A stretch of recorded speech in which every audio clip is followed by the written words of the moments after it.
गरुड़ पुराण दूसरा अध्याय। मृत्यु के बाद की सबसे रहस्यमयी और पीड़ादायक यात्रा होती है आत्मा के 13 दिन। क्या आपने कभी सोचा है कि कोई व्यक्ति मरने के बाद 13 दिनों तक कहाँ रहता है? वो आत्मा क्या देखती है, क्या महसूस करती है? गरुड़ पुराण में बताया गया है कि जब कोई जीव इस संसार को छोड़ता है तो उसकी आत्मा न पूरी तरह पृथ्वी पर होती है, न ही पूरी तरह परलोक में। वो एक विचलित अवस्था में होती है, जहां हर दिन एक नया अनुभव, एक नई सजा, एक नया एहसास उसके सामने आता है। पहले दिन आत्मा अपने निर्जीव शरीर को देखती है, उसे समझ ही नहीं आता कि वो मर चुकी है। दूसरे दिन वो अपने प्रियजनों की चीखें सुनती है और कुछ कर नहीं पाती। तीसरे से 5वें दिन तक उसे अपने कर्मों का हिसाब याद आने लगता है।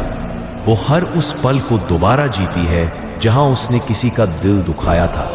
6ठे से 9वें दिन तक यमदूत उसके चारों ओर घूमते हैं और आत्मा भय, ग्लानि और अकेलेपन से कांपती है। और फिर 10वें से 13वें दिन आत्मा को यमलोक के द्वार की झलक मिलने लगती है। गरुड़ पुराण कहता है 13वें दिन यमदूत आत्मा को लेकर जाते हैं एक ऐसे स्थान पर जहां उसके अच्छे बुरे कर्मों का न्याय होता है। शास्त्रों में कहा गया है त्रयोदश दिने मृतस्य प्रायश्चित्तम विधीयते अथ यापि यमक्षेत्रम पाप कर्म विभूतये। अर्थात 13वें दिन आत्मा को न्याय की ओर भेजा जाता है, जहां उसके पाप पुण्य का पूरा लेखा जोखा सामने रखा जाता है।